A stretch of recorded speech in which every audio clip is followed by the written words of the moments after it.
these days. He made the mirror and he gave it to me.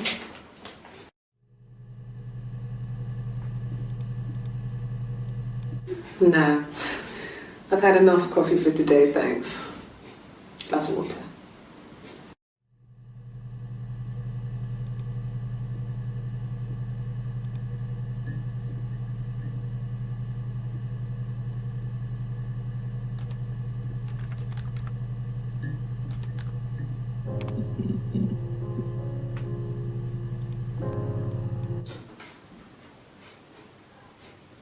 His body did not real. And his throat. It looked like his throat had been cut.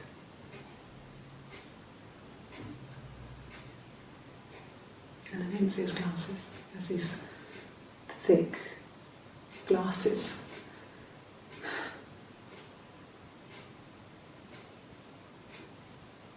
It doesn't always work.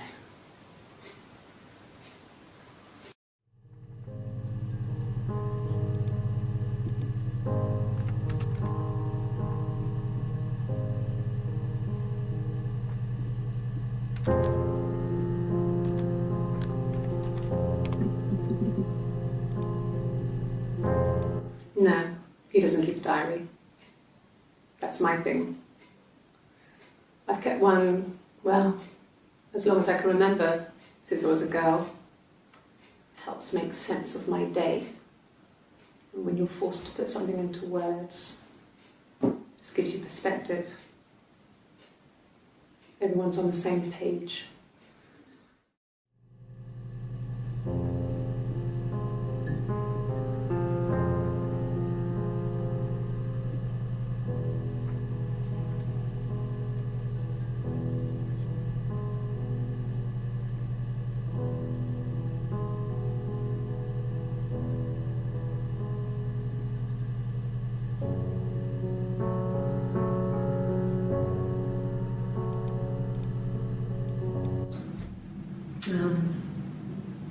When I was 8, Mother died. She slipped down the stairs. It was an accident. I had read a diary at that point and I knew she wasn't my real mother. So I burned the diary that day and I left. Walked out and across the street.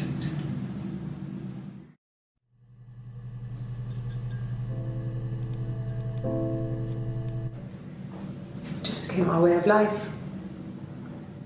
We would swap places and take it in turns to do things. And we were very careful. Whoever had been out that day would come back and write a detailed diary so that we were on the same page. We had a list of rules that said what we could and couldn't do in any given situation. It was exhaustive. We lived a second life through those rules. Rules for things that could only ever happen inside our imaginations. We would consider all the permutations of future events and agree rules to walk our way through them.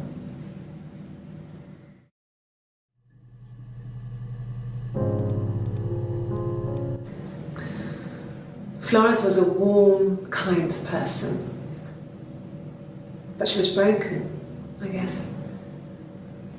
When I found her diary, I also found a biscuit tin with other stuff in it. Older papers, letters, that kind of thing. Her story wasn't there. I never really spoke to her about it. I was far too young to really understand, I guess. I just put it together later, once I was older. She had loved children, planned to have a large family, but her husband died in the war. And that was back when you married for life. She never felt like she could marry again. Isn't that strange? She was a widow from her 20s. But, I mean, I guess it was different then. You know, you married for life and she felt she could never marry again. I guess it was harder, a war widow. honour the dead. I don't know, maybe there was more to it than that. I don't really know.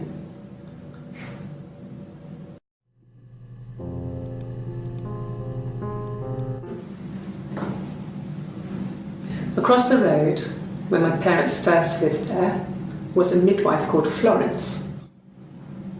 When Hannah was born, I was born at the same time. The midwife was there to help. I'd been throttled by the cord, probably wrapped around my neck by Hannah. The midwife told my mother I was dead,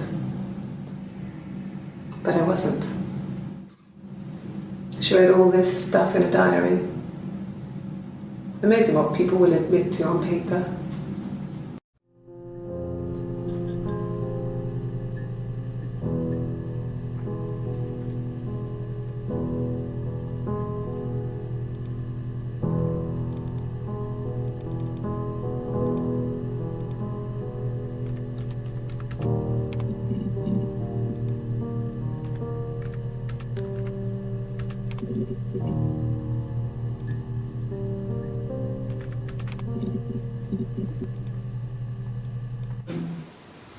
No, they were shut. Most of the windows were really hard to open anyway. They're stifling in summer. They were painted over by my dad. Could have left a door open accidentally. Or there's a cat flap in the back door.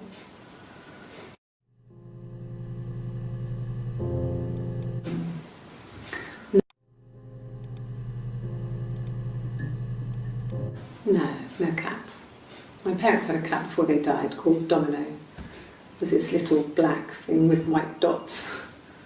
And we never did anything about the cat flap, but if you were thin, you could maybe squeeze through it.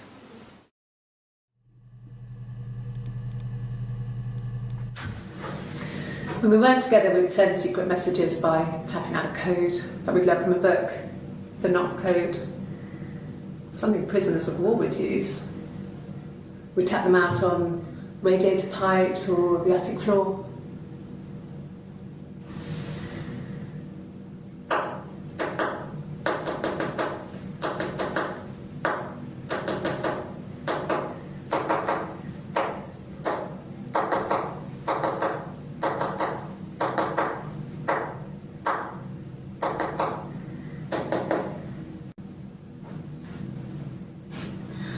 Dad thought we had mice, but they couldn't find any. Bought a cat anyway.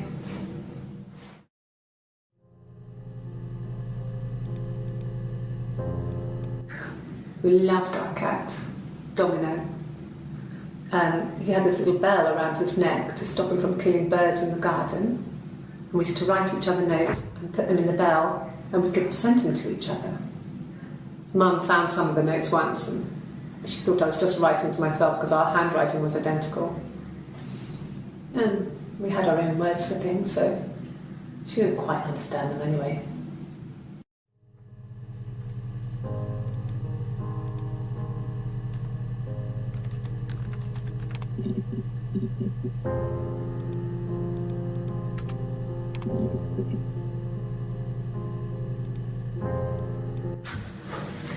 When we weren't together, we'd send secret messages by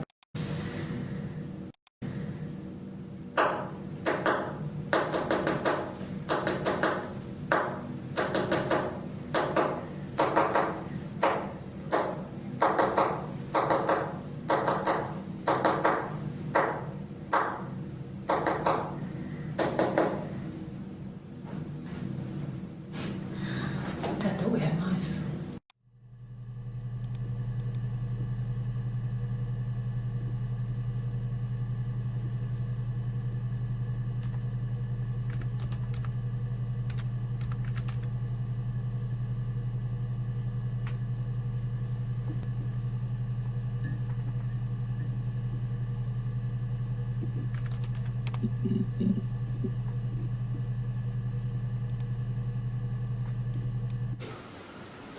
I wasn't in the house all of Friday night.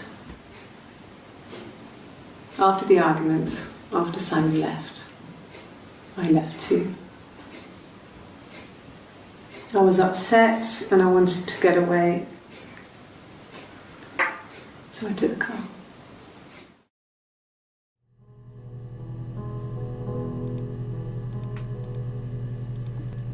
I got in the car and I drove. I just kept driving north. Just kept going, just wanted to get as far away as I could.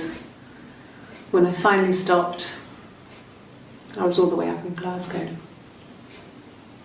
I was so tired. I just had to sleep.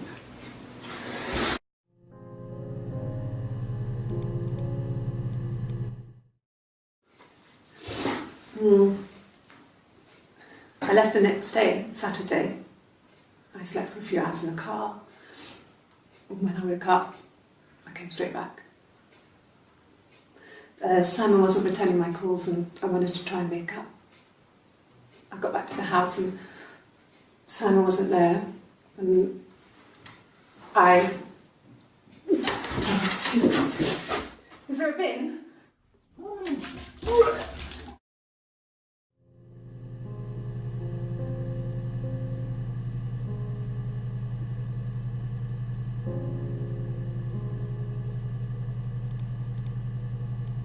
Yeah, I pulled over and slept in the car.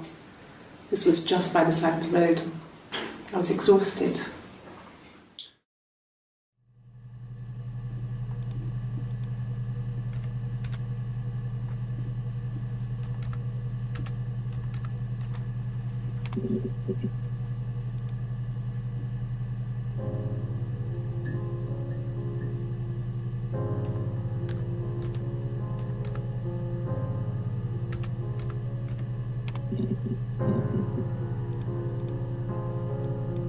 Yes.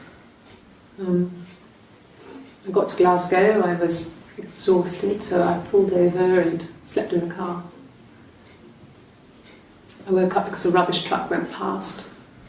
I got some petrol, bought a coffee and a pastry, tried calling someone from a payphone and then headed back.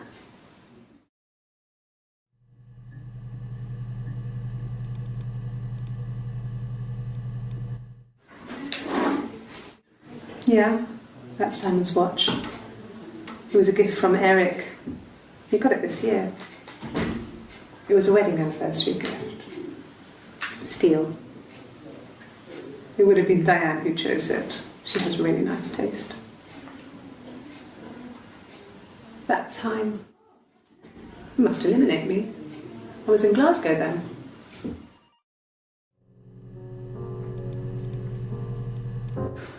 No, I don't think so.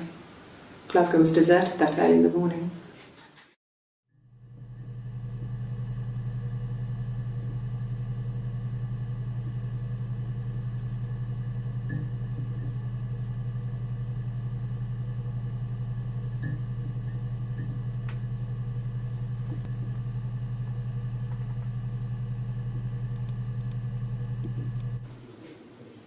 When I arrived in Glasgow, I was exhausted. The streets were empty. I was driving badly. And I hit a taxi. Not a big crash, just paintwork. The guy was so pissed off because I didn't have a driving license on me. But when I told him I was pregnant, he made sure I got to the hospital so they could check me out. It was fine. The hospital must have details when I was looked at. There's a scratch on the car.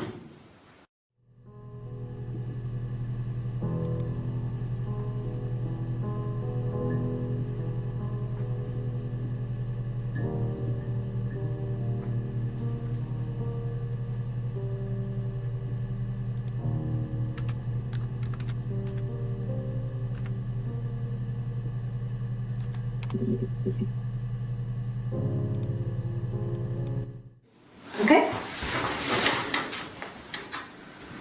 I've given blood before. Do you need to take that for your records?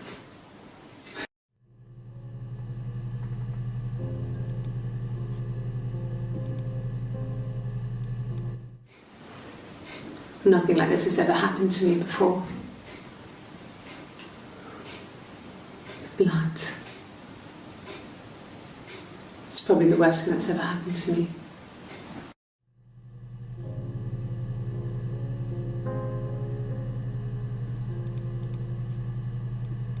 Like I said before, it was 3, something like that.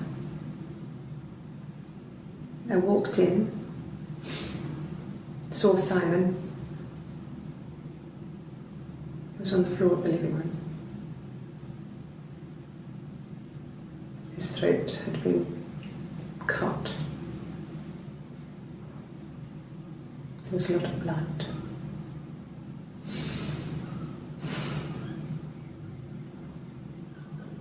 Yeah, he was dead.